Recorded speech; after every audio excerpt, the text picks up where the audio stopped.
should probably not do it like this, but that's okay. Why not? We'll modify it through this. Okay.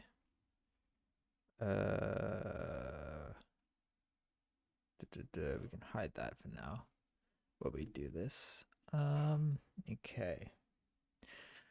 So what are we currently working on? Let's update that. On compiler? Nope.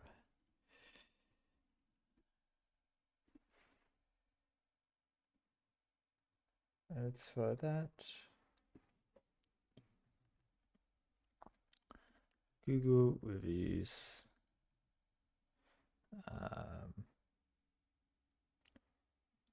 Mock API. Does not fit in one line. Let's fix that up.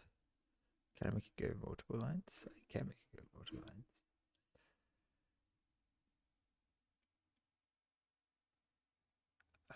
Sure, we can put that there.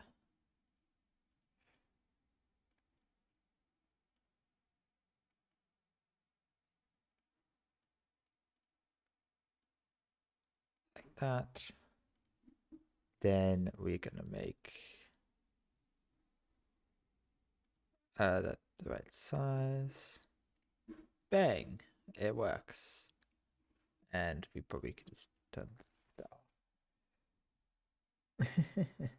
I think we're all good. Yeah, this looks pretty good. We have the full screen and everything. Yeah, so how was everyone's day? We're gonna build a Google Review mock API today because I needed it to work because it turns out that they don't offer a sandbox in their API. So I need to create one anyway. And so I was like, why don't we create one? We can open source it. So we'll need a few things up and running. So the first thing is a link to the Google Reviews business API. And then we're probably going to be building this using probably React, I would think. Yeah, React makes sense. Okay.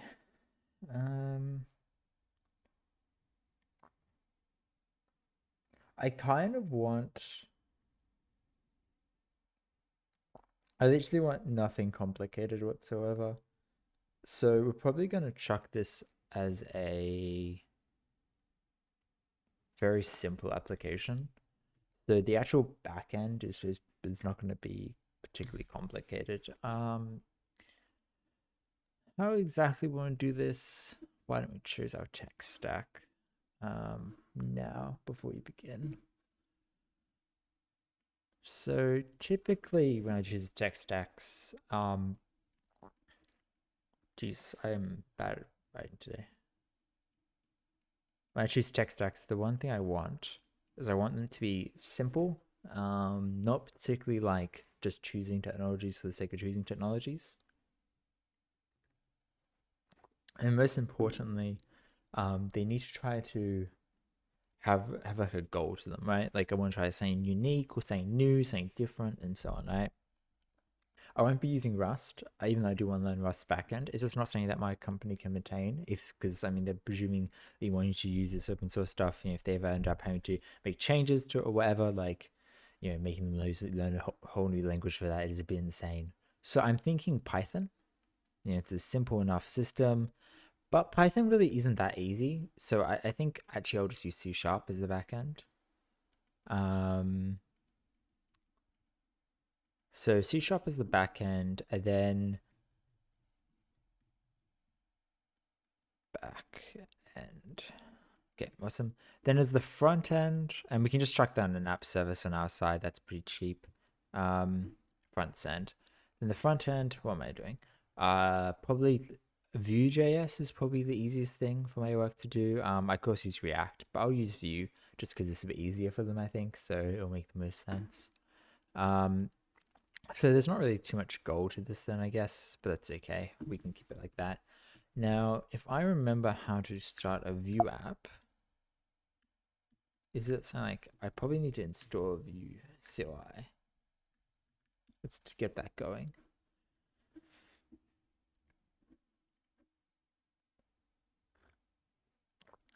Maybe we won't use C# actually. I don't know. Okay. How do I install this thing? Okay. So we're going to install VueCLI. And then the next step is going to be getting the rest of the system all up and ready. So that will probably involve a bunch of different kind of interwoven systems, but we're going to keep it pretty simple. Okay, so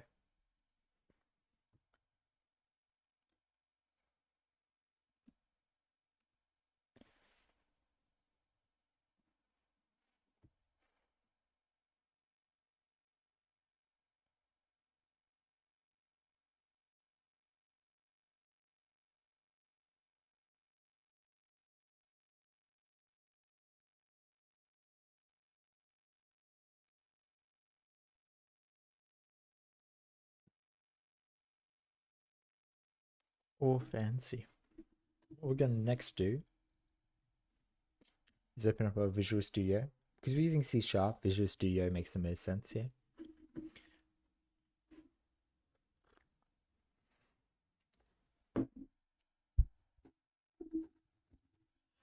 And we're just going to basically prototype a very simple one. So obviously, our goal here is to build Guru Reviews, right? So we'll have to come up with a funny name for it, but right now I'm probably just going to call it... Well, I guess we do need a funny name before we really begin, but that's okay. We can kind of make up one very early on. So this is kind of the entire system. So we want a way for people to leave a review. Right, that's one part of our system. So leave a review. We want another one so that people can update the review. Okay. We're just gonna learn to type better by doing this. Leave a review. We also want the ability for them to update a review. And we also want the ability for them to delete a review. This last bit shouldn't be done by obviously really typically I don't think you can delete a review at all if you're really looking at professional kind of I don't know if I would say professional if you're really looking at kind of typical Guru reviews, I think you can delete one, but I think it'll be useful for our sake, so we can always add that in. So then, on our side, so this is kind of like the user side, right? We need to be able to, list reviews.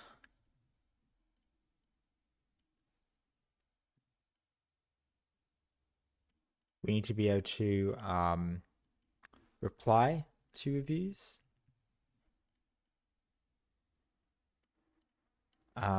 We need to be able to have aggregation of reviews. So things like giving us statistics like the average and so on. This is going to be a little bit of a tricky part, so we're going to have to make sure we cover that. And there's other aspects of this whole system as well, right? Okay. So this is the user side and this is the admin side. This is going to be more tasks that we'll be wanting to add to both, but we're just going to start off with this. Okay. So you can see here, this is the kind of stuff.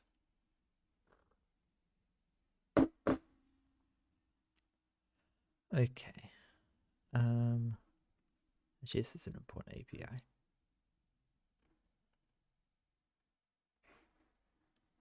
To location is very cool.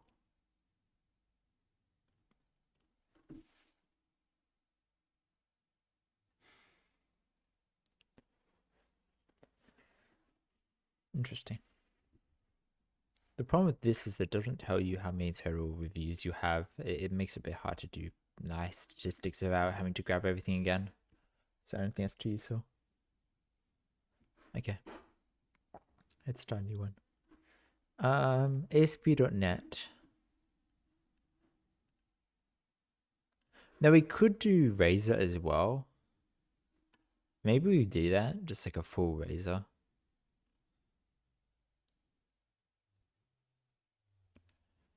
I don't really know if I want to do Razor. What does Blazor even look like? I never used it before. I mean, I've used Razor. Okay, so I've used close enough.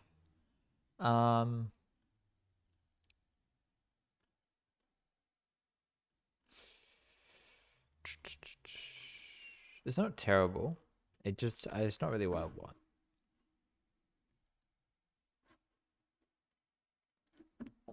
Yeah, maybe we just do this. But why? Just get an API that we can chuck this as the view stuff as separate. That probably makes more sense. Yeah, let's just do this. .NET Core. Let's try to let's do .5. Why not? So, I think Moogle is a funny name, unless people already use Moogle. Okay, that's kind of cute. Maybe I won't use that then, but it's a very adorable name. I was thinking like Google, like Mock. What did they call it? Did they just call Google Mock? Ugh, that's so boring. I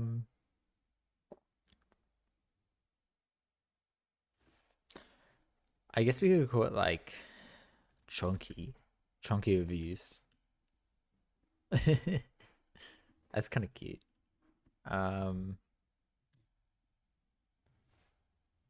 Chunky reviews. Let's call it Chunky reviews.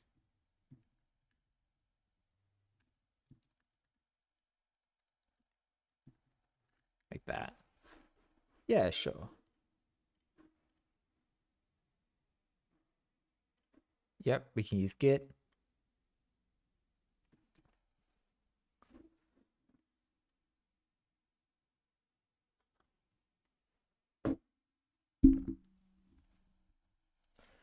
And we can connect you up. Okay. So we have Chunky reviews. We're hosting it on projects. Can play some soft music.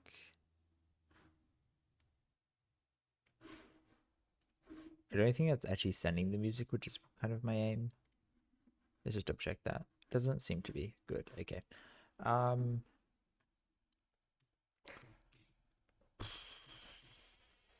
Chunky reviews. Sure, why not? Chunky reviews is kind of cute. Why not? We'll create it. It's good enough. It really doesn't have to be perfect. Okay. So this is what Chunky Review looks like. And we have a series of controllers and all that kind of junk. We're then going to go to Chunky Views and create our view application. I have no remembering of how to do it.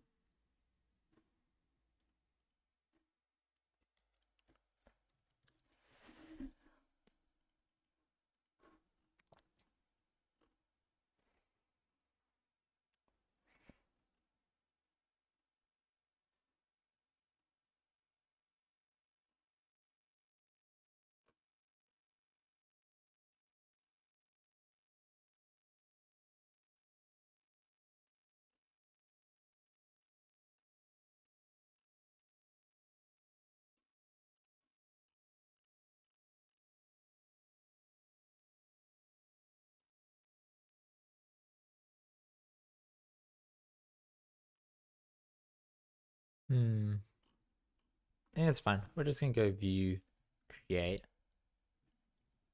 Oh, hello world or something, I think it was.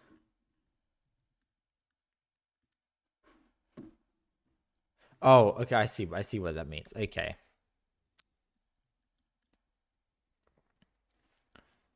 View 3. Sure.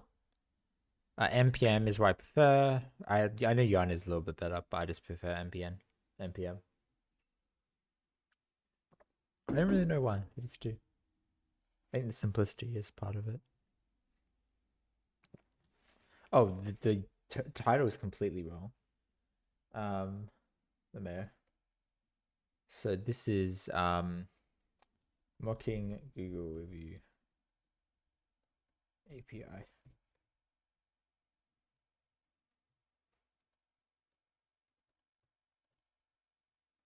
I should also add tags.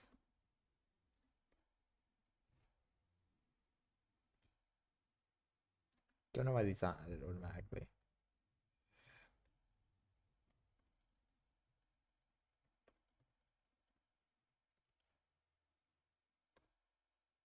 There you go.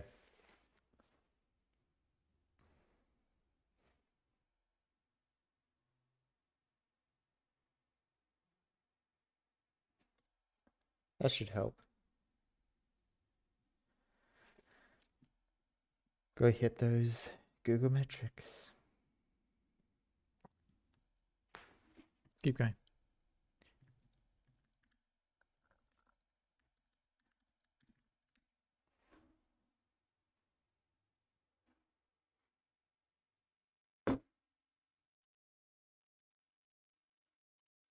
That's not all I wanted.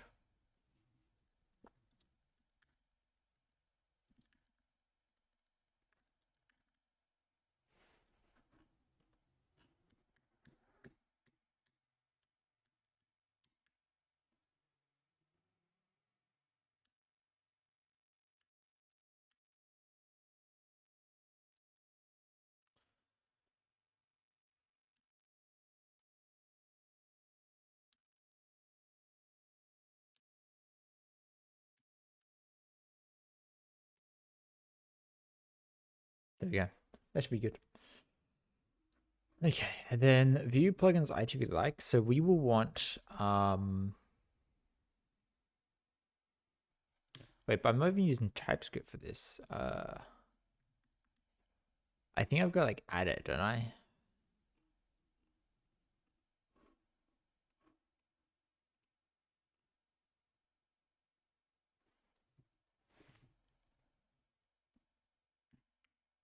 I'm so confused why it didn't ask me for TypeScript. Yeah, like what?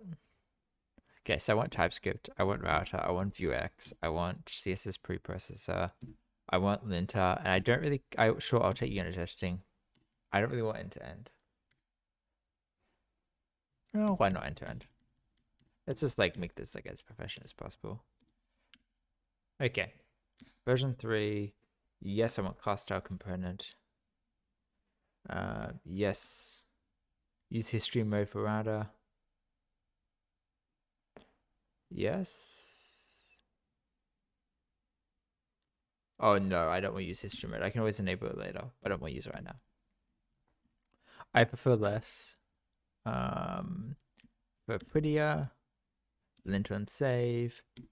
Who knows? I don't know any of these. Just looks fine.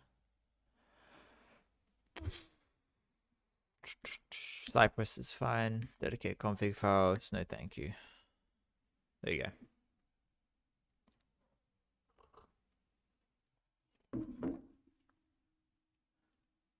So there was some changes in Vue 3. I actually don't really know Vue 3 that well.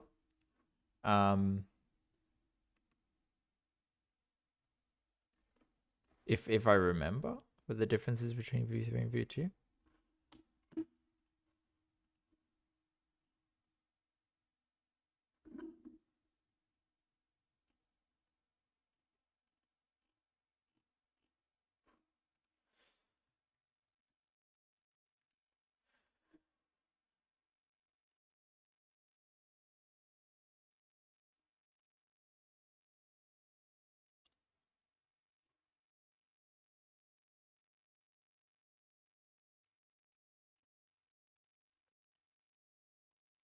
Okay, doesn't really make much of a change. Okay.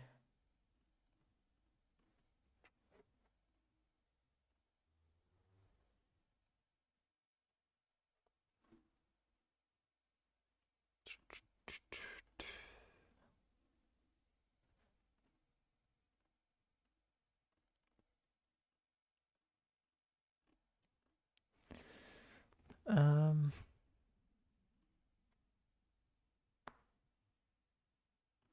oh, I see. It's just like uh, React classes.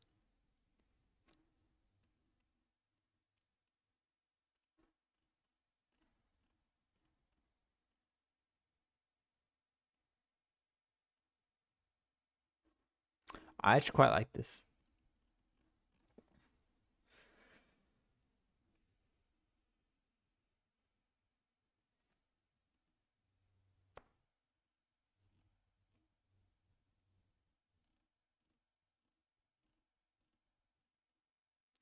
The V model is a two-way binding.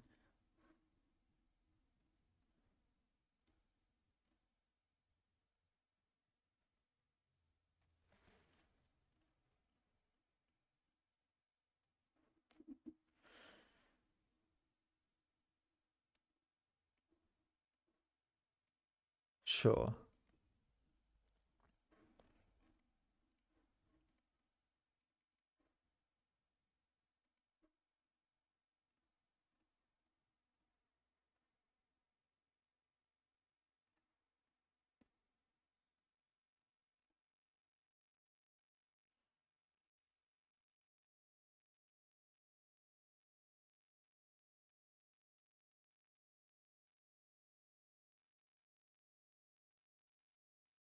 Hmm. This is very bizarre.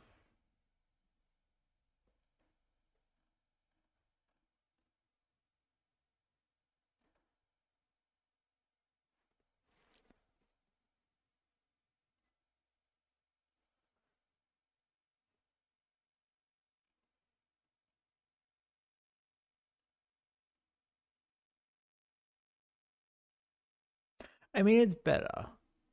The idea is that you can say, hey, here's your template for when you want default, and here's the template for the fallback when you're loading. It's just like, eh. I don't know if I love it though.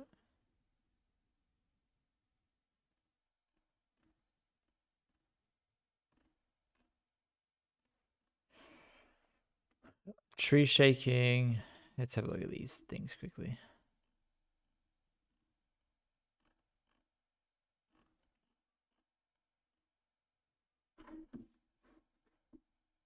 Yeah, this is kind of what I want. Okay, that looks fine. Just ignore that. Okay, faster, sure.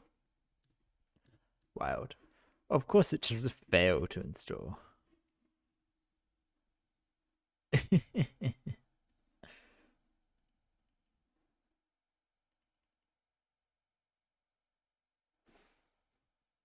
Okay. I guess we will not include end to end. It looks like end to end is the issue here. I'm sure there's other stuff that is maybe.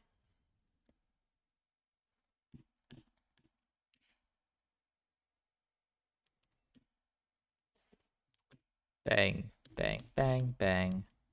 It's not even unit testing, it's fine. 3. Class style component syntax. Yes. Yes. No.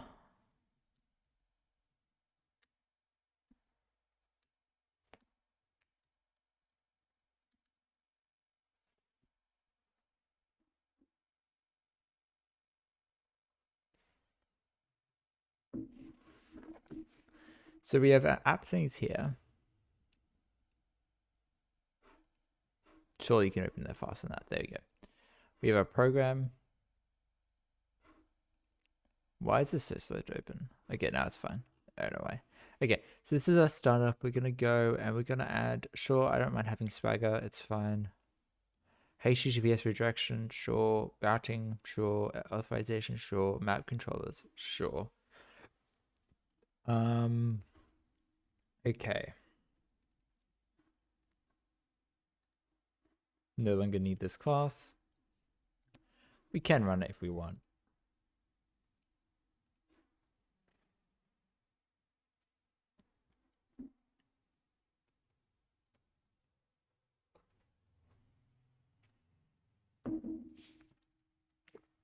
See what it looks like. Okay, yeah, it was that.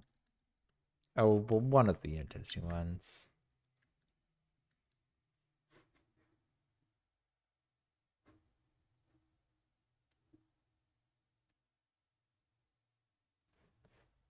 Oh yeah, sure, you can run that. I was like, oh, do I have to run this? Allow. Okay, I'm just gonna give it always allow because that access key doesn't look like it's particularly important.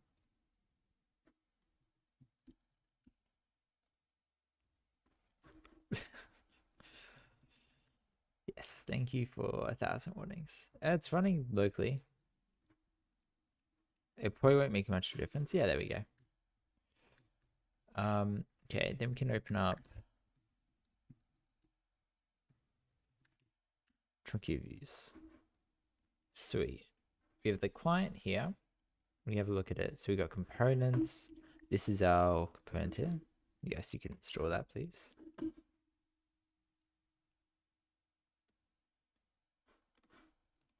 I'll wait for the to install.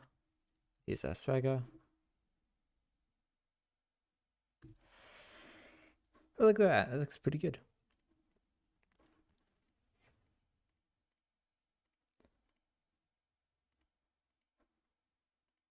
It's pretty cool how that works.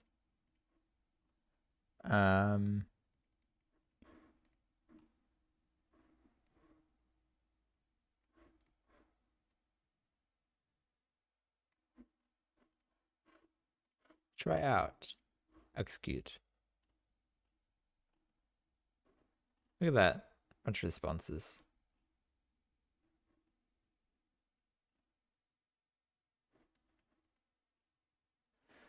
Looks good. Are there any other ones? This is the first one, and we literally just have weather forecast. Awesome.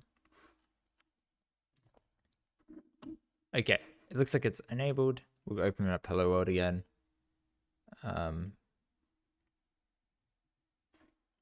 I probably actually want to change how I've opened this because I think it's not going to like me. And just open the client. Otherwise, it will probably get a bit cranky because I haven't, the root directory isn't the root directory, if that makes sense. Service scope, this is less, that's good. We have our Hello World view class here with a message called string. And we have a bunch of stuff here. Looks good. We have router store view. These pretty much look like the same. I do know there's a new syntax, but I think we'll probably avoid that for the day.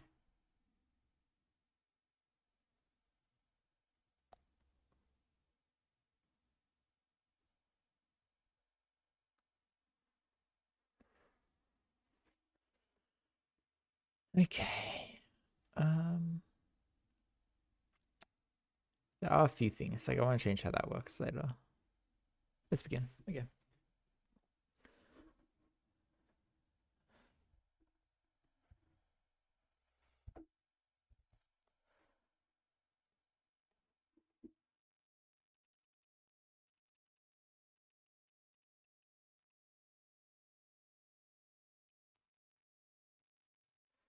Okay.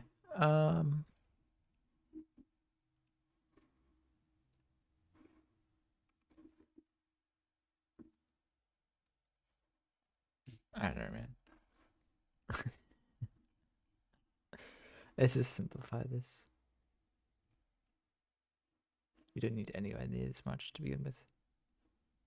Okay, there we go.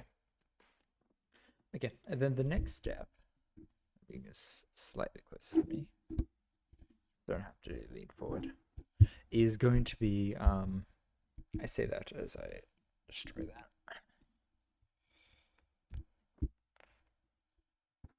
I think that's good. Yeah, sure. That should be fine. There should be no issue with that. What we need to look at, move my glasses out of the way. It's a bit awkward. Okay, so what am I actually looking for? Let's just start with the bloody API, man. Like, it doesn't matter. Okay, So the way I like to do this stuff is by looking at this API here and basically just copying everything here. So what we'll find is for us to get access to this, wait, what the heck is this? Driving directions. Interesting.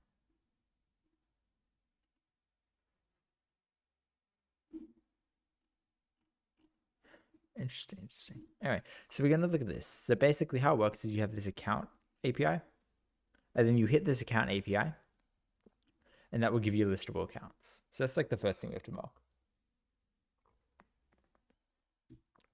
So I'm just going to start writing some code. I like typically like having a folder for this. So we're going to create a folder. And we're going to call this folder models. And inside of this, we're going to add a class. Yeah, sure. And this class can be our account class.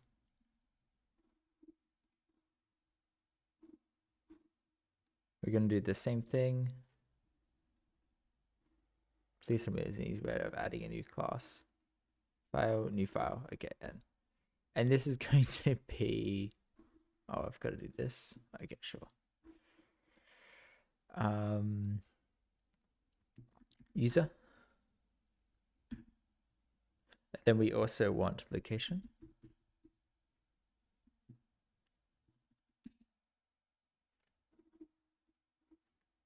And then we also want other things as well. What am I thinking of?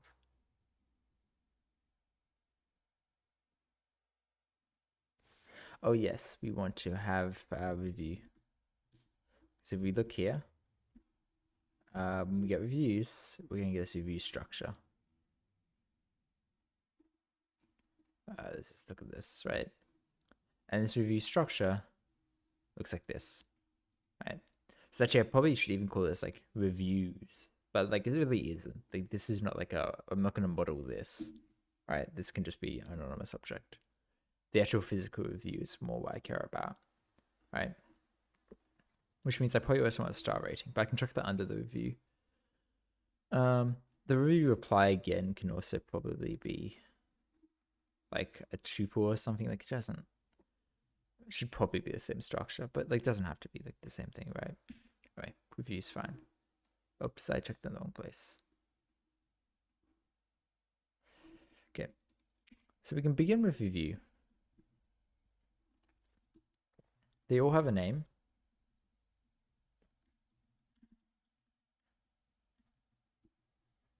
Typically you'd write it like this. So we'll get to that. Oh, I don't need the public. Fair enough.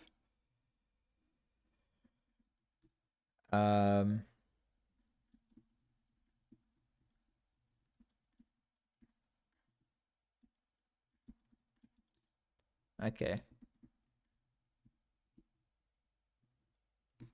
A reviewer is also an object. What does this look like? Oh, it's quite a big object. So actually we will create like a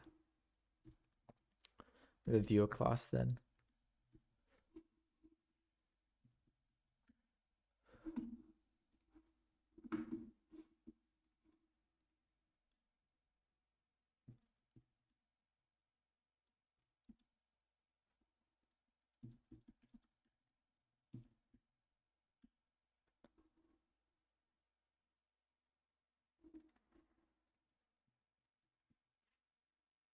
There you go. And then we also have a star rating, which means we probably have check that here. So star rating is a bit unique as well. There's obviously the review reply. So star rating has star rating unspecified. It's 1, 2, 3, 4, 5.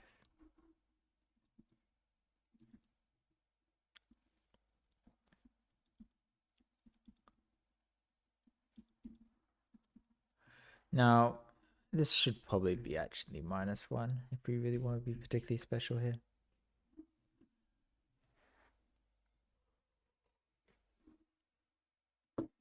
I'm not really a fan of constructors.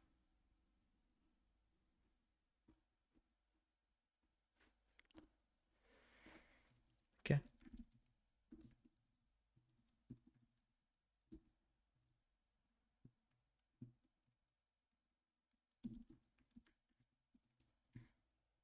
We can change how these are outputted so that they match.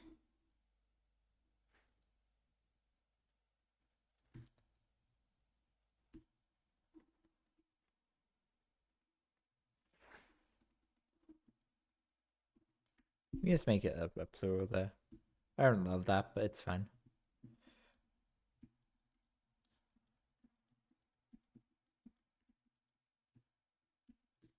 And then we can also have like the create time. These are both timestamp formats. So I should put a comment. But I'm going to store them as datetime offsets.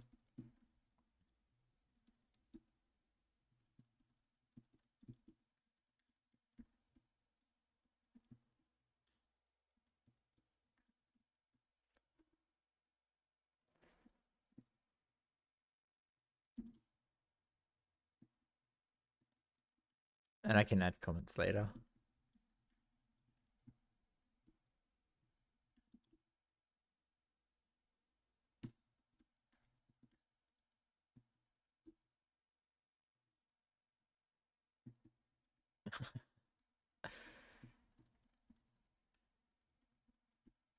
What I actually do when I have cases like this is actually create another structure, or class in this case, could apply.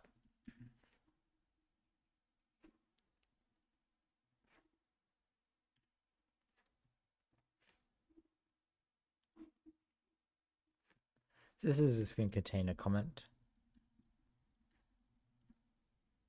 and a update time, which is also a datetime offset.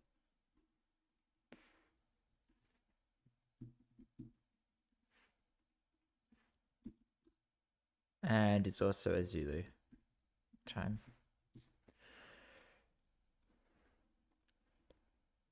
Now the reviewer is probably our next step. They've got a public string, which is the profile picture.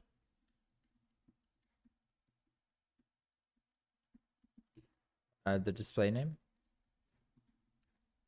And a boolean for it is anonymous.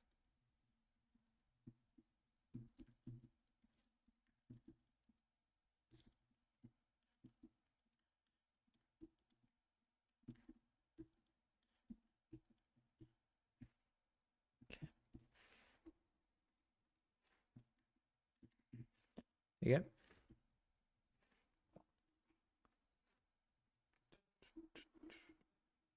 There's the review.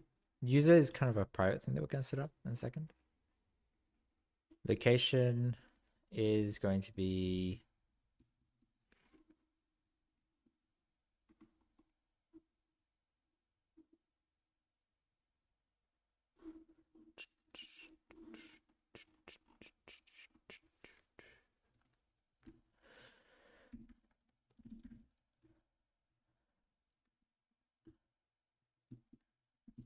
I'm actually going to do it like this.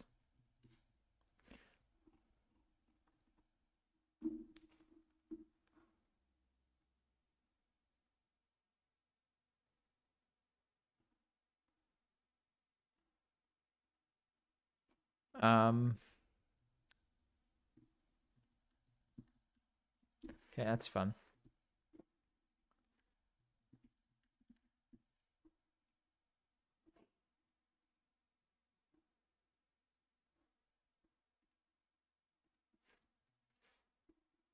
Actually, one of the things I probably want to do before we get too far into this is actually add a reference to a few packages. Not that one. NuGet's fine.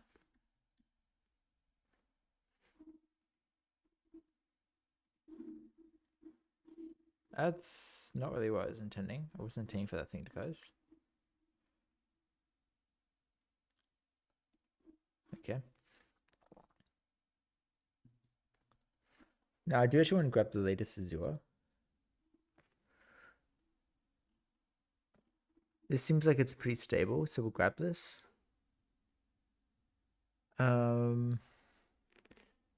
We probably also want table storage.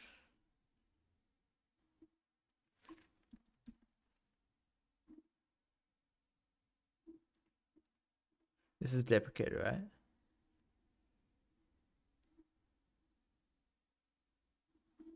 Okay, this is the table one that we want. And then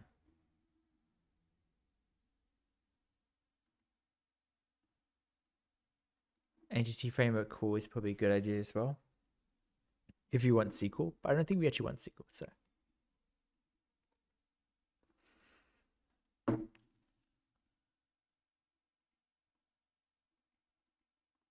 I think this is going to be fine for now. If we do end up wanting SQL, we'll get it.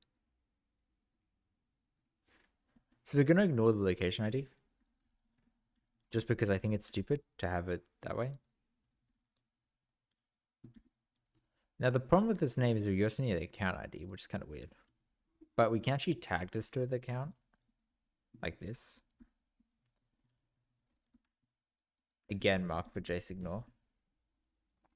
And so therefore this name becomes just a lookup. And this can become just include.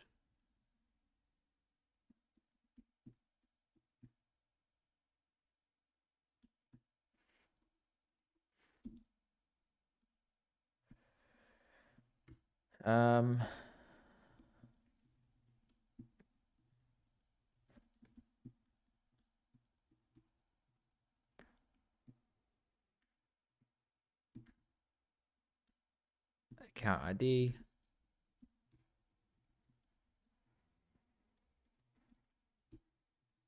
Location ID.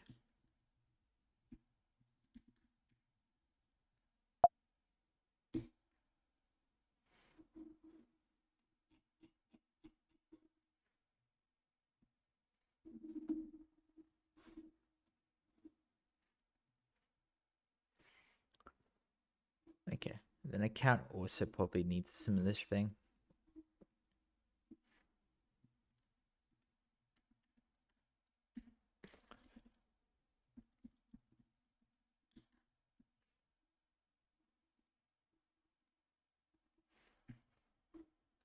We'll come back to that though.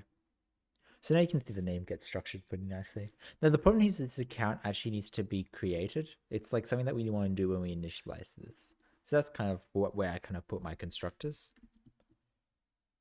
But the thing is that we want to do it after initialization, right? And so a kind of a classical way you can do it is obviously by lookup each time, but that's kind of bad. But the weird thing about this is that like it depends on how you want to store, right? We're probably going to be storing it using table storage. Almost certainly using table storage. Why don't we actually get table storage linked up for us? Oh, my foot's being real weird. It's like die on me. I don't know how to run one on a Mac. I presume I can get table storage. Emulation.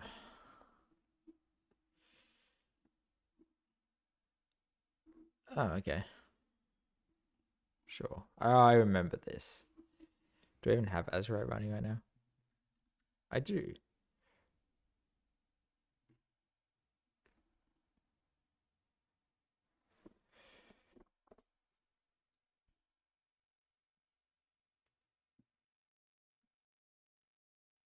Oh, I see.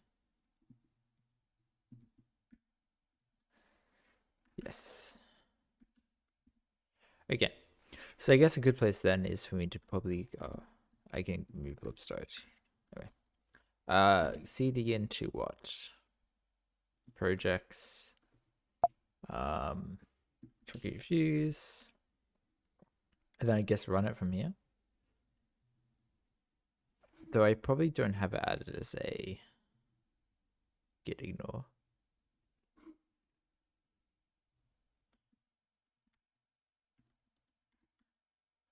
That's not really what I wanted. Oh wow, there's a lot of stuff here.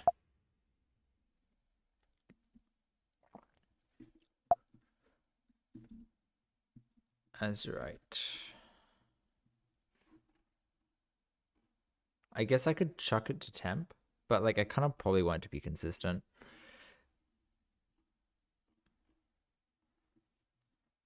So wait, what files did it create? It was like Azurite something. But then there's also blob storage or something. I don't know. We'll see in a second.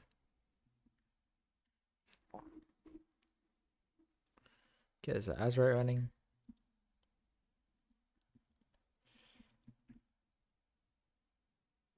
Oh, looks like everything's good. Like there's not, I don't see Azurite anywhere here. We'll chuck an initial commit. Oh my god. Okay, I inserted way too much. Oh. Where's that 31,000 lines coming from?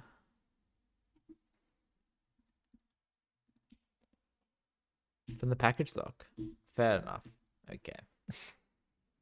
Package locks are way too big. Okay. Let's go have a look at this then. So I think I'll be able to use Storage Explorer to see my local now. Okay, so I have all this stuff. Let's just look at local. Emulator. Oh look, yeah, we got all that stuff here. Okay, sweet. So we'll basically want tables for each. So we want like a table for location.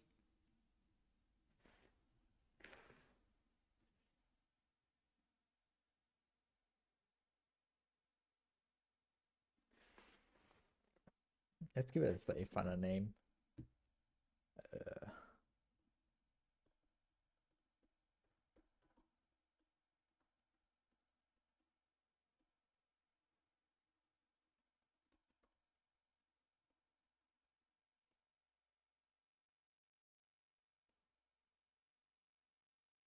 That'll be a slightly better name, maybe. I don't know. Maybe people find it easier. Okay, sweet.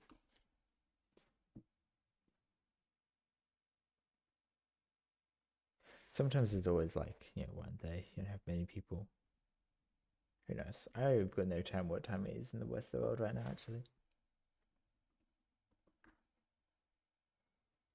It's 4 a.m. Okay, that makes more sense. Anyway, we're just gonna do it. Yo, Miak. How's it going? We are writing something a little bit different than a compiler today. Okay, so we have location here. I've got connections to my Azure storage. We're writing like a full-fledged web app. Okay. So this needs to be a separate table, but that's okay. We can always do a lookup whenever we need it. Probably not every time we need it, but we could also just store the account ID. That's not a terrible idea, because most of the time we just need the account ID. And then have the account be a lookup. Let's just do that. We don't need to really architect this.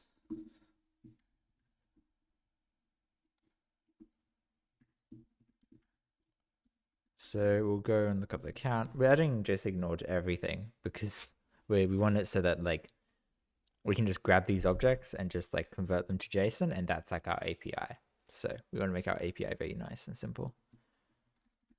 So this just is going to go and look up a table. So right now it's just going to turn null, but we'll come back and we'll make this do a lookup.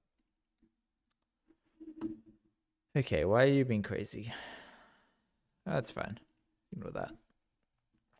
Okay. Name is adjacent property. Yes, we want to include that. And then we also want to include everything else, basically. So we want language code, which is basically just the language location. Sweet. I don't know what this could be, though.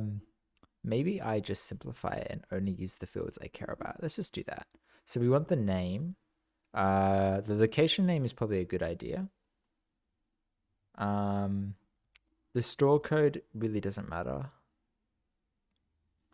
Address doesn't matter too much. Website URL doesn't matter. Labels doesn't really matter. Metadata, eh. I guess we just care about the location name and the name of the thing as well. So location name can just be this. And this is going to be a string if I get set. Okay, sweet. So we're going to include those two. Let's add JSON properties in all of these. Because why not?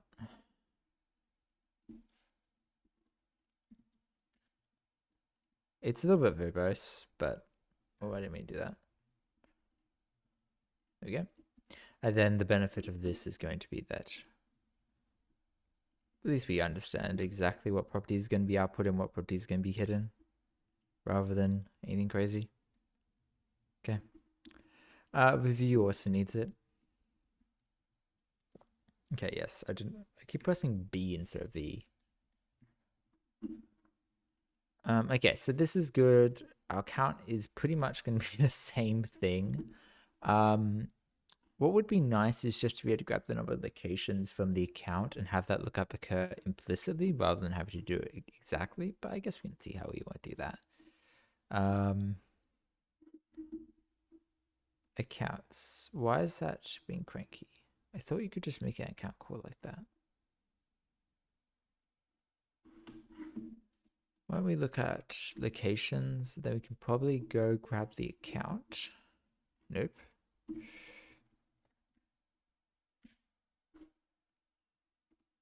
Let's have a look at account management. That's what I want. Okay, so account has a name, a bunch of owner stuff that I don't give a freaking damn about. And that's it. Okay, sweet. So just really the name and the account name. Maybe a type. Okay. Sure.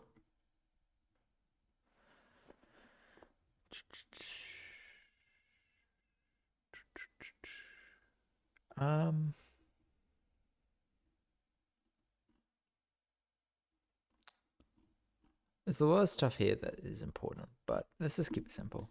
Okay, so accounts need account IDs. They also need names, which is going to be a JSON property. I think it's just called name. Yeah. And this is just going to be a very nice structured thing. It's just going to be accounts / this. Okay. Apparently I can't type. The next thing that we want is the type, which is going to be an enum. I'm having to write this because one of the things we do at work is we integrate like Google reviews into a lot of our like analytics, so that you can kind of like do I don't know, like metrics on it, so you can like see how it changes over time. You can like even respond from our portal and stuff like that. But the problem is they don't have any API to test. So if you want any ability to test, you basically have to write a mock yourself, which is stupid. So I'm going to write one that's open source. That way other people can use it.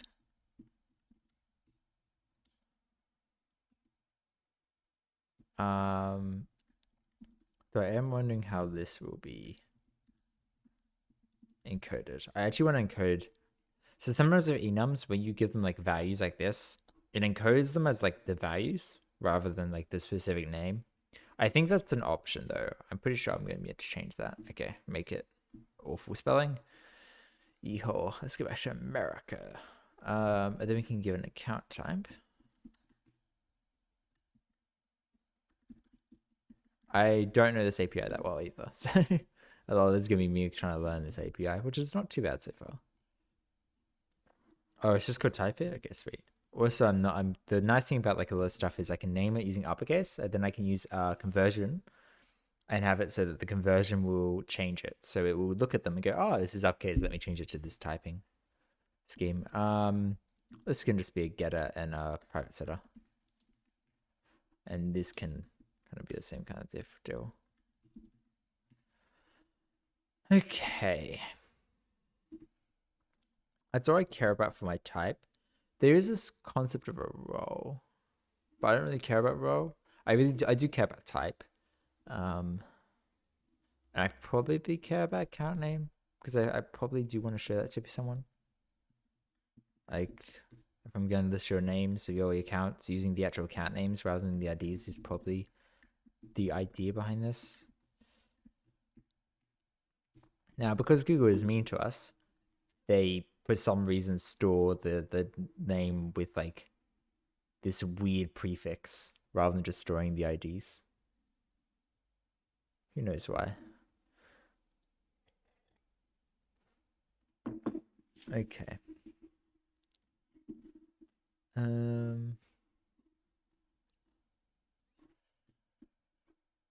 We've got location, we've got review, we've got account, reviewer, we've even got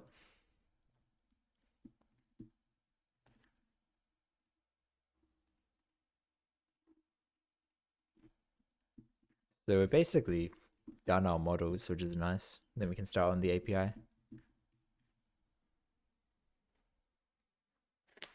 Everyone having a good day? I've had an interesting couple of days. I've just moved into a new apartment, so I've been trying to deal with that, which is a lot harder than it sounds. Because you have to like move a lot of furniture, and I did not remember how much furniture I had to move last time, so it was a lot of fun moving it.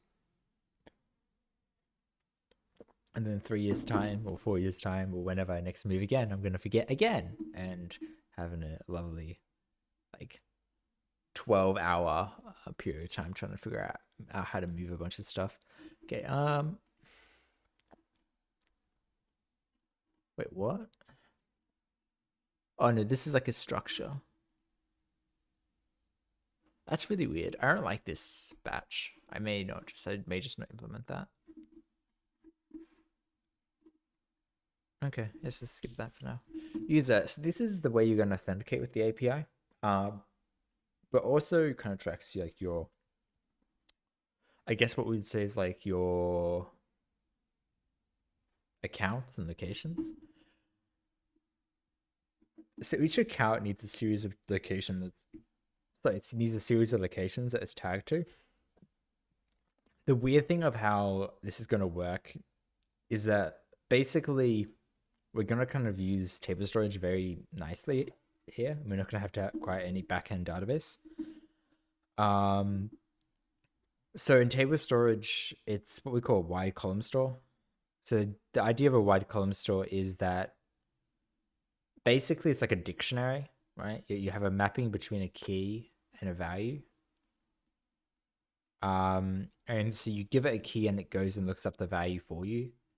Whereas with a relational database, you can have like multiple keys, you know, there's no like direct like, oh, this should be a primary key, but that can even consist of multiple things. And then you have like, you know, this ability to kind of like join tables onto each other and like all this kind of complicated operations. This is just look up a value based on a key. That's it, right? No aggregations, no sums. It's simply just basically one big dictionary.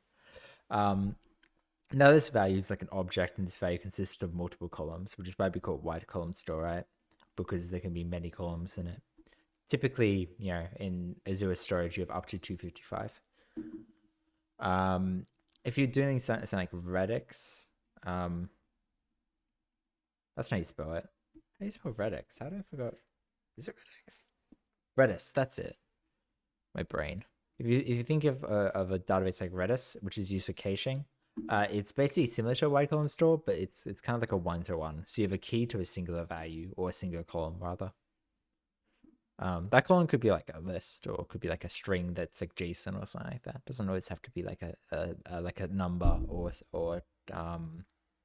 a string, but typically is something pretty small. Like if you chuck gigabytes of data in there, you're gonna have a bad time. You can definitely chuck kilobytes of data, megabytes of data in there. Anyway, so effectively that's kind of the gist of this, is that we're going to use this. And so for example, our count table will have a partition key, which is basically the first part of our key. So zero storage kind of gives you it does give you a dual key setup. There's a partition in a row, but you can think of them as like one key because really they uniquely identify each row. So the partition's kind of like, if you're having to like split up like a large amount of data, how do you split that up, right? And so typically what you do is you cut up into a series of pieces. And so partition is basically what that is, right? So you can think of it like typically it uses something called DHT, or distributed hash table, right? So you have a sequence of edges that are distributed like this, right?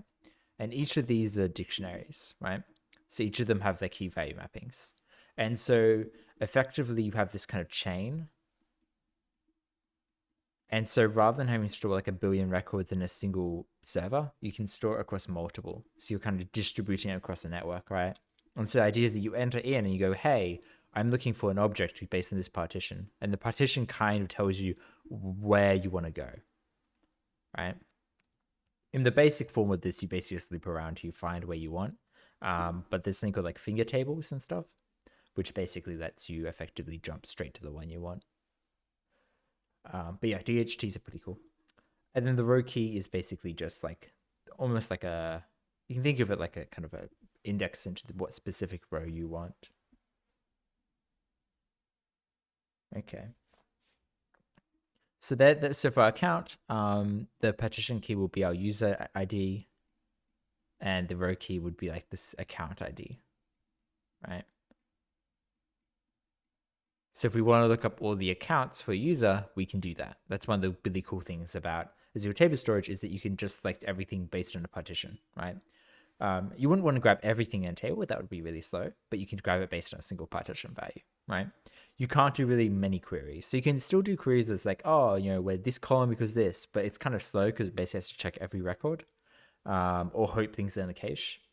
So it's much better to basically only do comparisons based on your partition or your row key, right? And if you're going to do a condition based on your row key, you should also do a condition based on your partition key, because the partition is kind of like the top level and the row key is like the specific one. So it's like useful to say, okay, for example, if we ever create a log table, right, which basically stores like, hey, it's like an order table. It stores like a transaction history, every operation that was performed, right? So if we have this log table, right, the partition key could be like the day, or could be like the specific time the operation was called. And then the row key could maybe be like, I don't know, something kind of random or something. Or it could even also be the time. Doesn't matter, right? So typically what I would do is I would put the partition key as the day and the row key as the specific time, right? So that way that you can say, hey, get me everything that occurred on this day after this time, right? And that's fast. Anyway, the general gist of this stuff is that you basically want it so it's equally distributed. So you don't want your partition key to always be the same value, and you also want it so that you don't have also your row keys are all pretty much unique, right? But you wouldn't want like have your partition key be unique, but your row key all be the same. Okay. So I'll probably also chuck this on YouTube. Am I recording? Yeah, I am recording enough. Awesome. So that's the general gist of it, right? Use ID. Property. So the idea of this is going to basically be setting it up like that. The other thing that's useful is that when we get into... My music is slightly loud. Okay. When we get into reviews and stuff like that, the review will basically have the partition key be equal to the location and stuff like that, right? So that way you can kind of have this history that goes through with you. Anyway, now our locations will be completely unique. I guess the reason why Google kind of does this weird account thing here is that the location IDs may reset per account, which probably makes sense if you're Google and you have like billions of accounts. Ours will not be resetting though. Ours will be pretty much unique across the board. Okay, so one way that we can kind of set this up is for each of your users, we'll also have a username and a user ID, a password rather. So setting up like effectively authorization for all of this stuff is actually pretty tricky. And it's a mock API. So authorization really isn't that important, but it's probably useful to like at least get approximately right, even if we don't get fully right.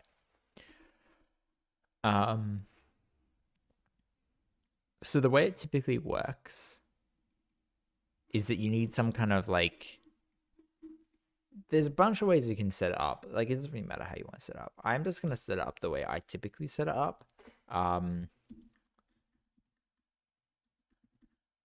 This music's annoying me now. Which is this way.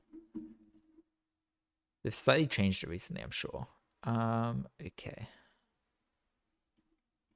Yeah, I don't want that. At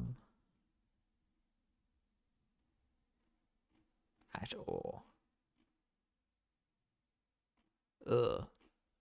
Because basically I just want to chuck users into table storage as well. I don't want any SQL.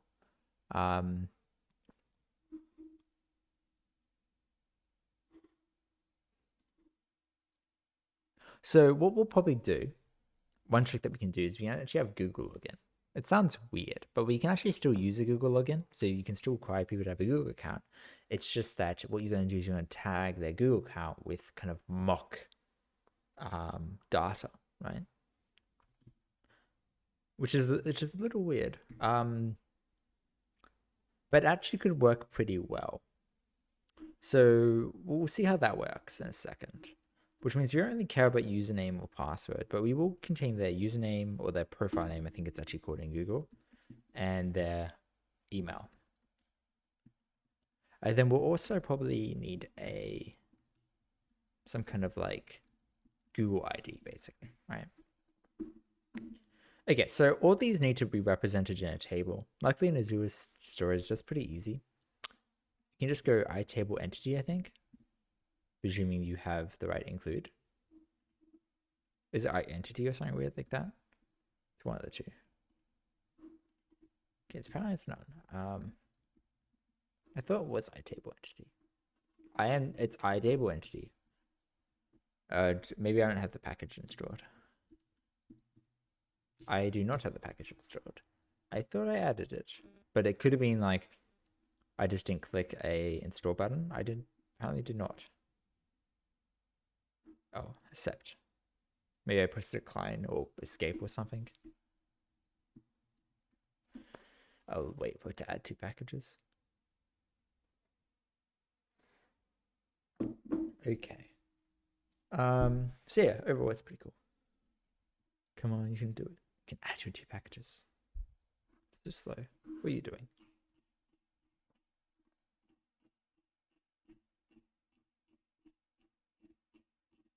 Okay, there's quite a bit here. That's fair. Okay, done. So we can go iTable entity. And then it should, yay. So this basically says, hey, this is an entity. You can see it freaks out. It goes, oh my gosh, there's so much stuff, right? So the first thing is we have all these like partition key that we've got to do, all this kind of stuff, right? Do I actually want to break from a table entity? I don't actually remember. I think I do.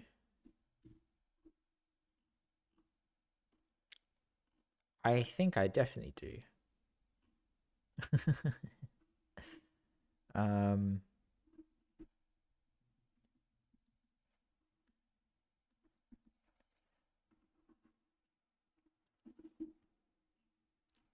I know they've changed it recently, so it's probably worth checking.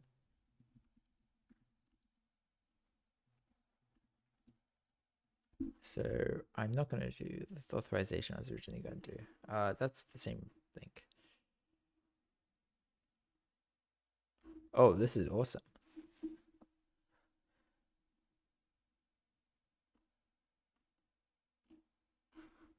I do actually want to know what that is.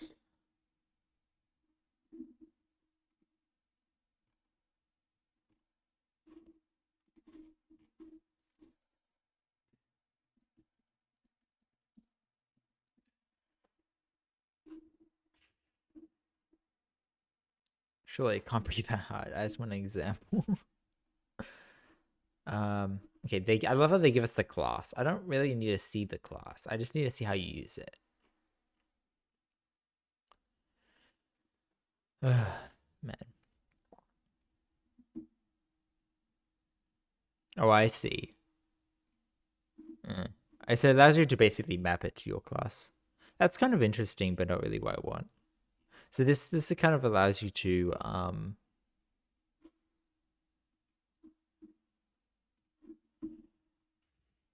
it's not really what I want.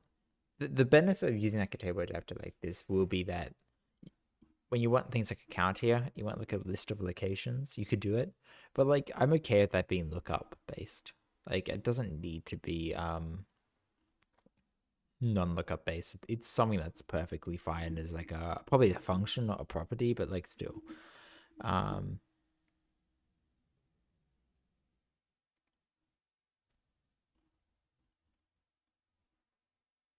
So normally I just do a table entity and then give it partition key and username, like partition key and row key. But this doesn't have a partition key. But the partition key is going to be the like the weird thing about this is that we don't actually know what the partition key is, which may make it a little weird. Like we don't know what the partition key of account is until we create it.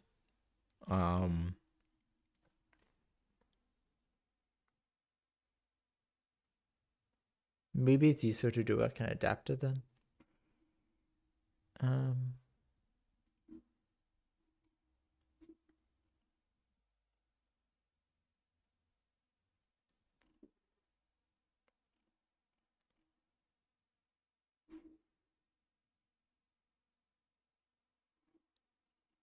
I kind of want to see like an actual example of this. It does not like seem like it exists.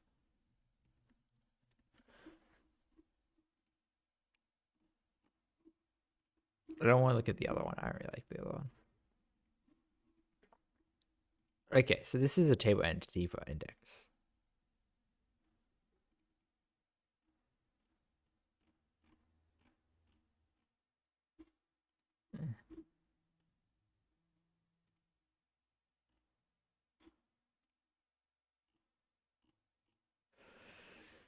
This is kind of what it was before.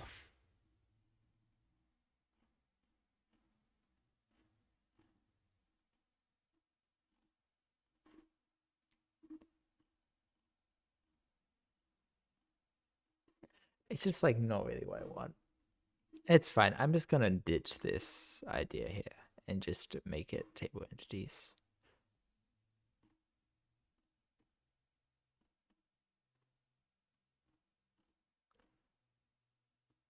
I mean, I could always do this actually.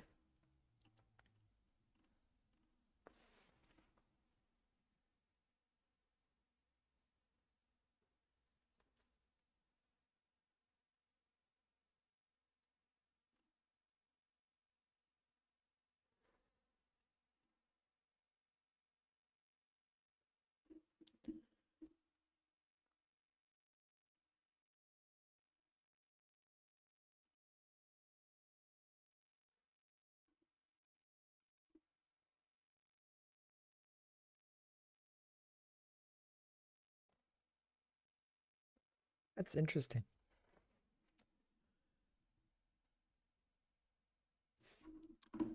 So the thing here is that this is your kind of row key.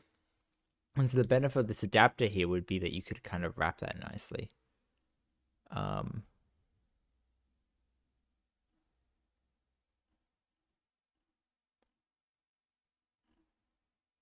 So as long as you have this base, you have a partition key and you have a row key,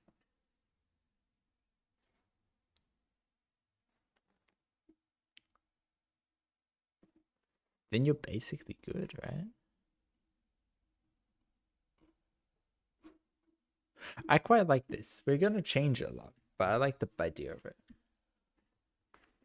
So what we're going to do is we're going to have a storage base entity. Or maybe just call it like a base entity.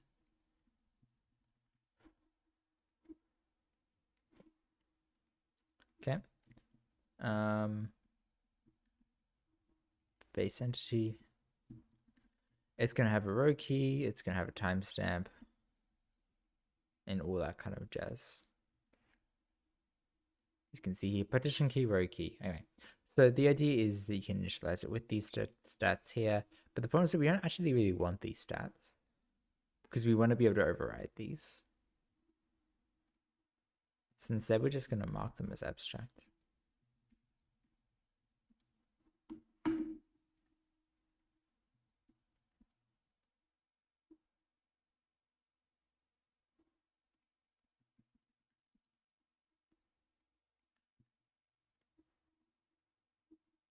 And there's no way to set them. Because it doesn't make sense to set them, right? And then we can have timestamp. So these do exist, you can get them, but there's no reason to set them, basically. And then we're going to go inside our... I mean, maybe we do have setting. Maybe setting makes some sense. It doesn't really matter, like, you know. Okay, so this can be a base entity. As you can see here. Right? This is pretty much going to be the same thing. I'm just going to call this like entity adapter for table storage entity adapter.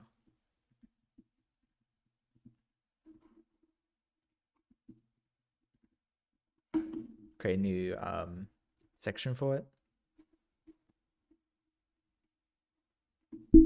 Chuck this in there. It's pretty much going to be the same as this code. This just becomes entity base though.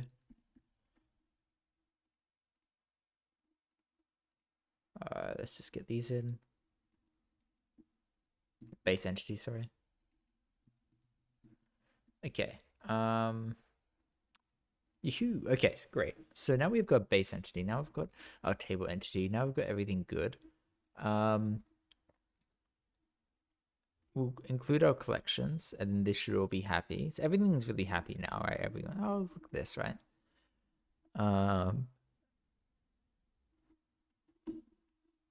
Yeah, I don't really care about that. So then this name needs to change. Table. I hate this editor. But it's basically, you kind of have to use a Visual Studio editor if you're going to use C#. The VS Code one just really doesn't hit the same spot. So therefore, all we need to do is basically implement on any of our classes this base entity, and we're good. So we go to location, and we go, hey, you're now a base entity. And it freaks out and goes, you haven't implemented all of these things. So we go, okay, great. So all we need to do is implement partition key and row key. So guess what? Partition key becomes the account ID. Simple as that. When you set it, it just becomes the account ID equals value. Sure. This just becomes the location ID.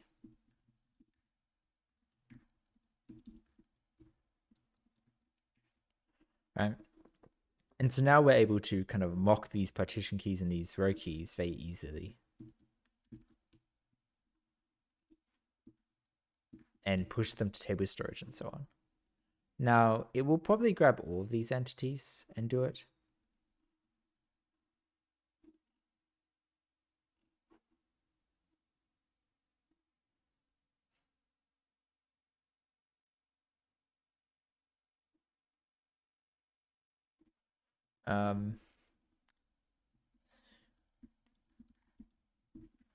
Let's have a look and see whether or not we can ignore it.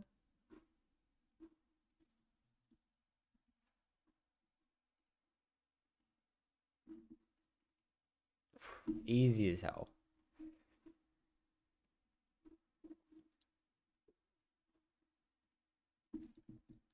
Oh wait, no, we do want ignore property.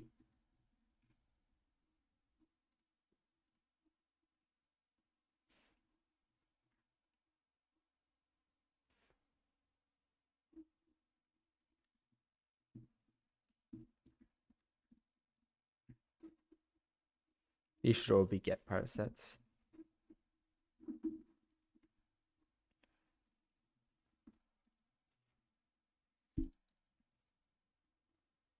The name is not really saying that we have to encode either.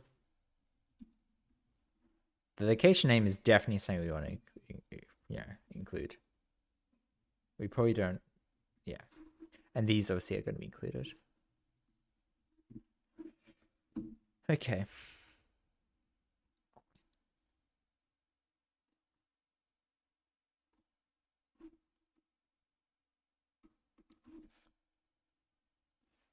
And then this is useful utility, right? So typically I've got a table storage utility I really like, which means I want to steal it. But it's probably not here. It is not. So I'll have to go and look through that. So I'm just gonna turn off the screen for a second. So I can go and look it up. I can slightly fix this. You can see me slightly better. I don't know. Okay.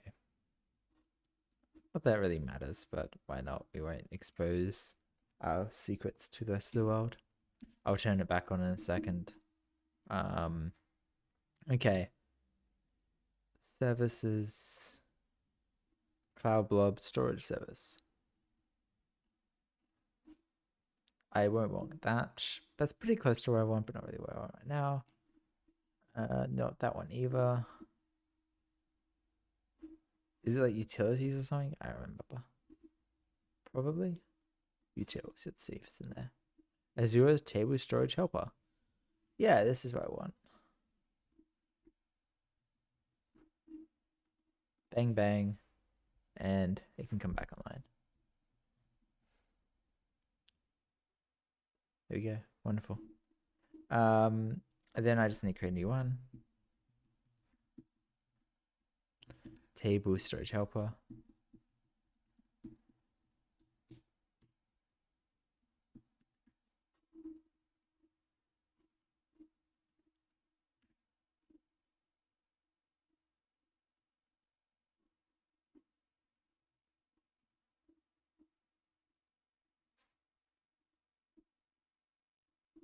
A bunch of these things will have to change because this is for an old version, but that's okay.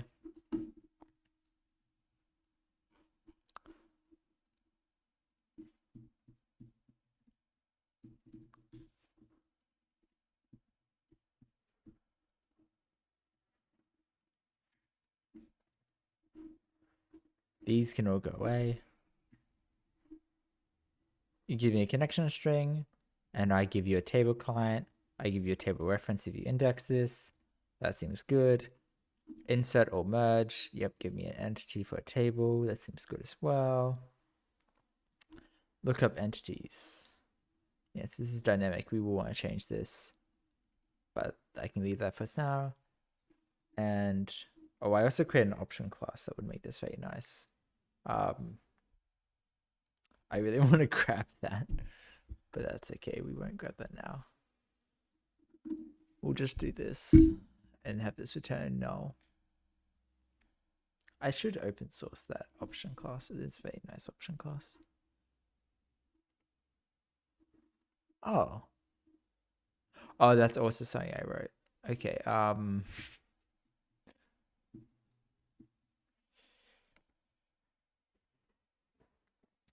Generate filter condition.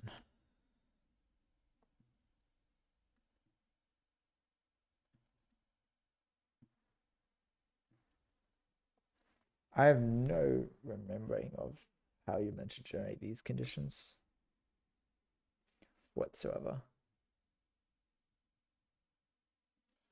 I'm just gonna have a quick look at it.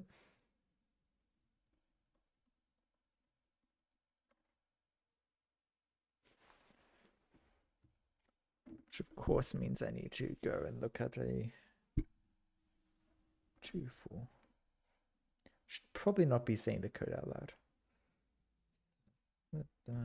Okay.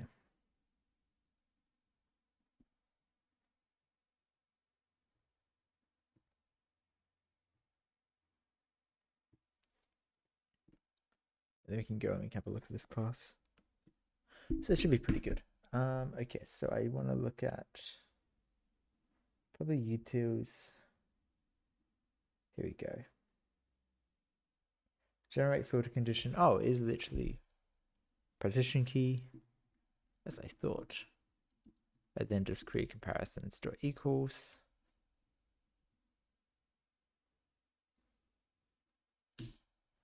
And then the partition key you want. And then it's just dot combine.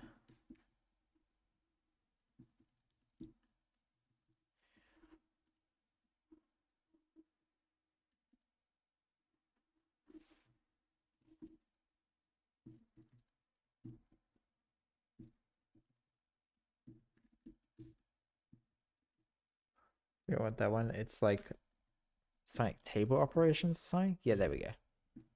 No, operations. No, not table operations. So is it?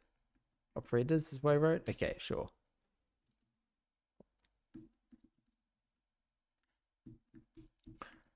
Generate filter condition, it will be a row key. And this will equal row key.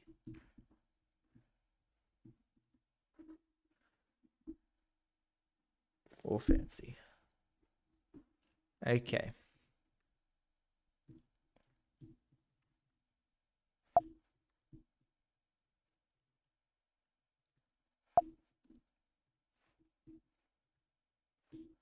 How do I format this?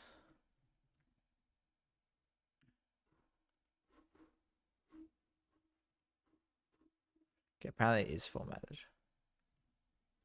Oh, I guess so. When they save it seems to format. Okay.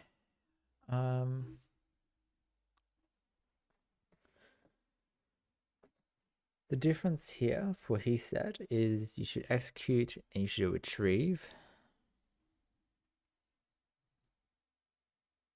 Okay, maybe that's better than a query. Wait, why am I doing a query? I feel like that's much worse. I could probably fix that actually. That probably will change our performance. Okay, I'll change that.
Oh, it's literally called base entity.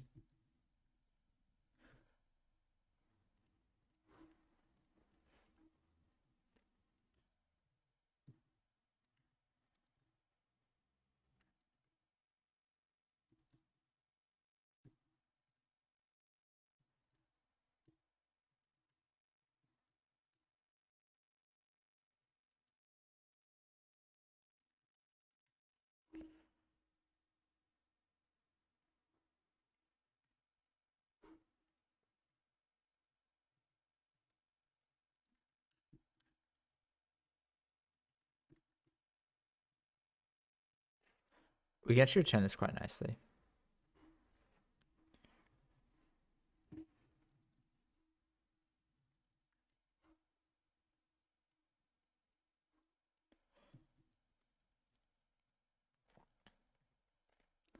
We're gonna return null here if it fails. The reason why I can return null is because we said this is a base entity. I don't even think it needs this new call here.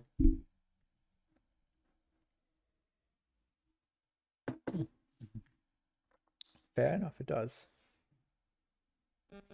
Okay, what have we been going for? I actually don't think I've got my timer running. I do not.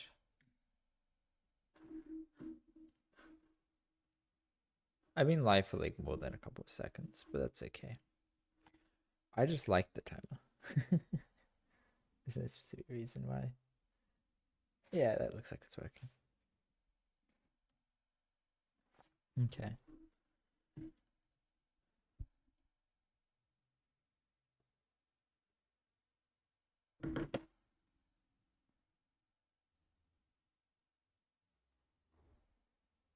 Let me just reply to the message first.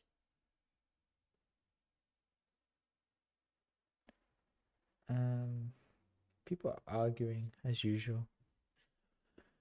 What are people arguing about now? 9+ messages, beautiful.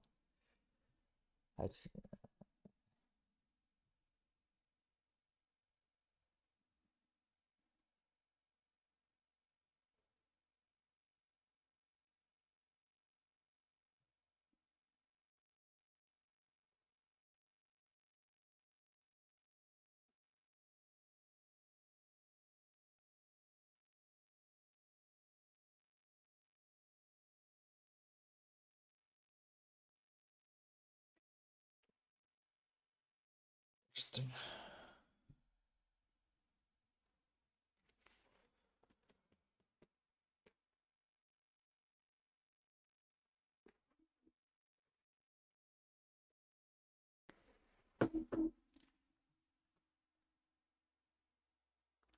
Hey,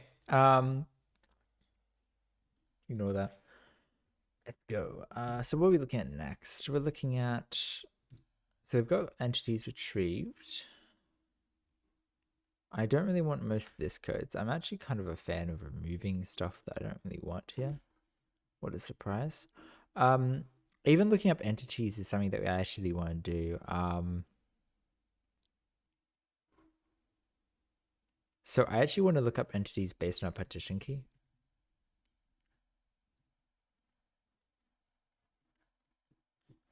Now, maybe there's already an operation to do that. Sometimes there is. This one is not. Okay. So we're going to have to do a query, which is perfectly fine. So this query basically becomes this. This becomes base entity. The query just becomes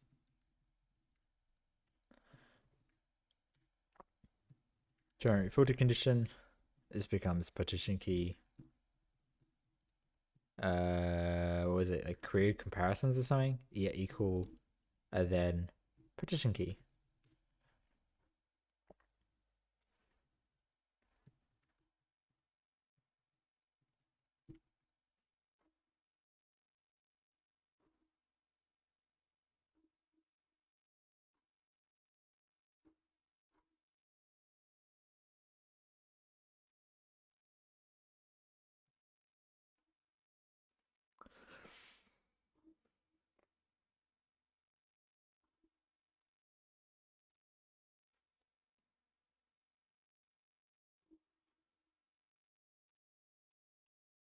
The heck is this?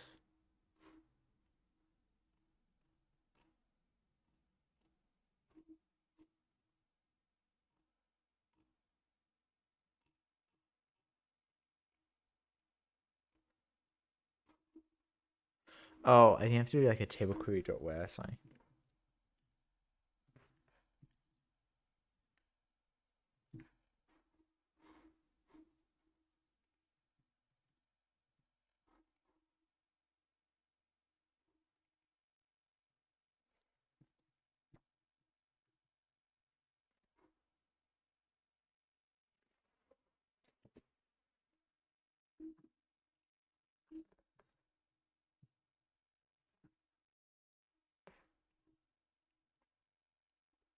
That's a lot of code. I guess the benefit is you get like, oh, okay, this can be simplified. Sure. Okay, that makes it better. Okay, yeah, that's a little better. Okay, continuation equals null. This is a continuation token. For each one, we yield the token.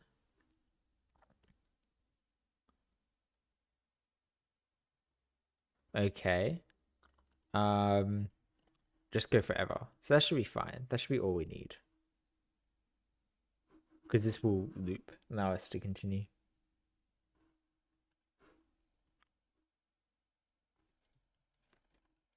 I know there's another way you can do it too. Like, there's a page way, but I think this is fine.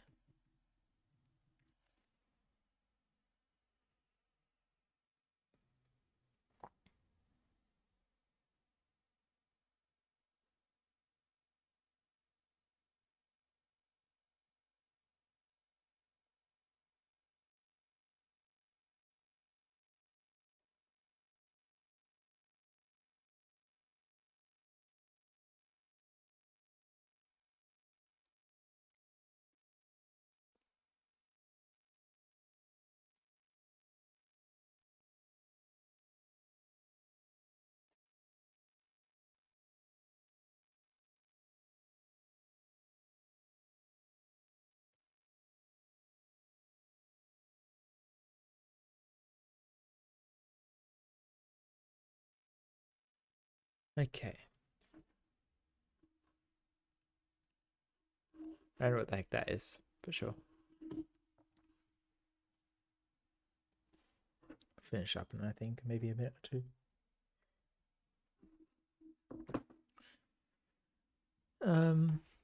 Well, I think it's fine. We've done pretty well.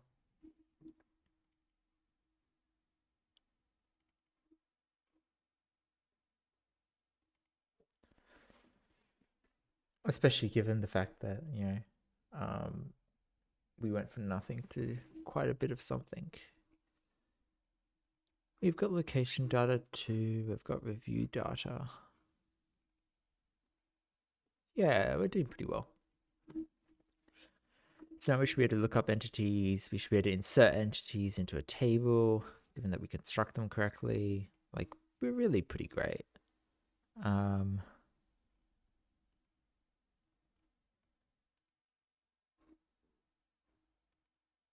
You know what? When you index for a table,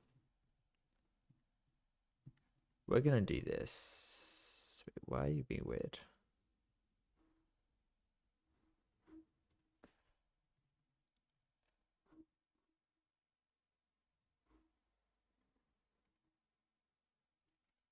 Oh, do I have to do something like this?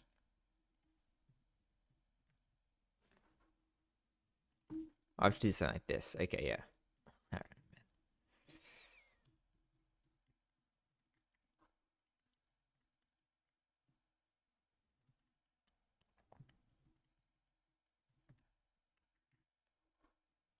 This is slow, but it's convenient.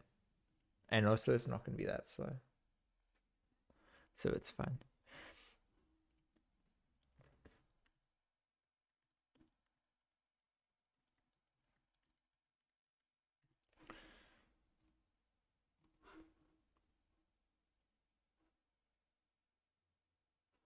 Let's run a controller.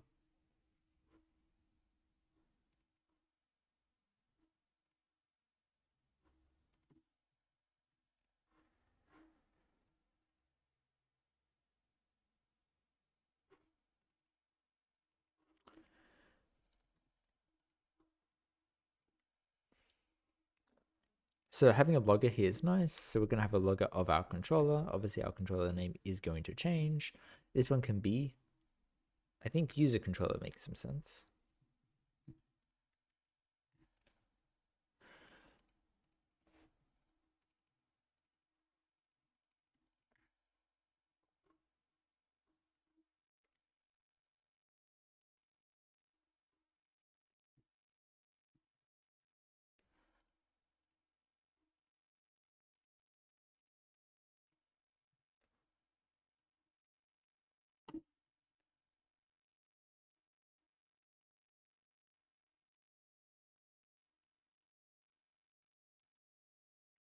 Okay.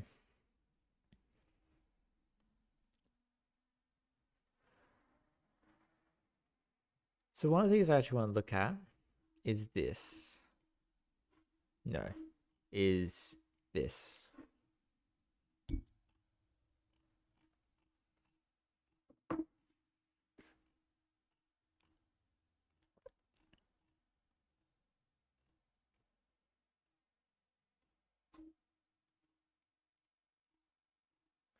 Maybe we just ignore authentication right now.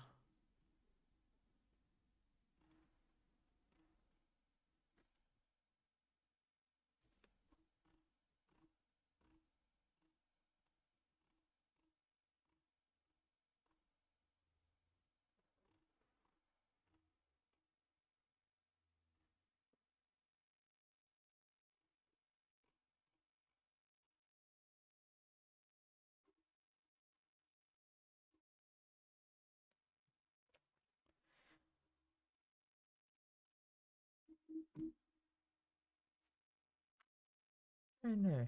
Amazon don't really know.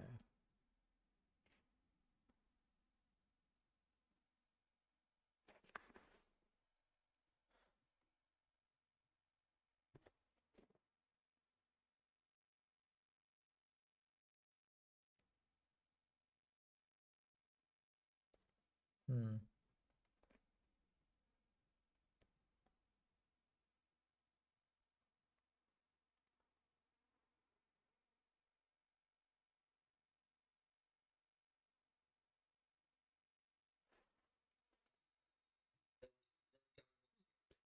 Not mean to press that.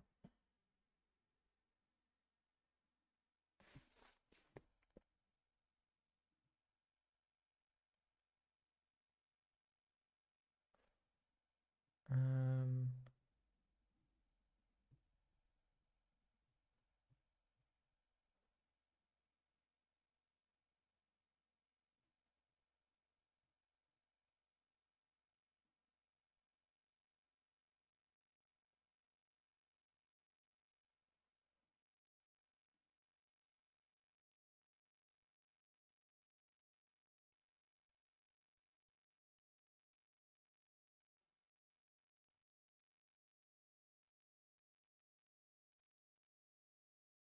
Interesting.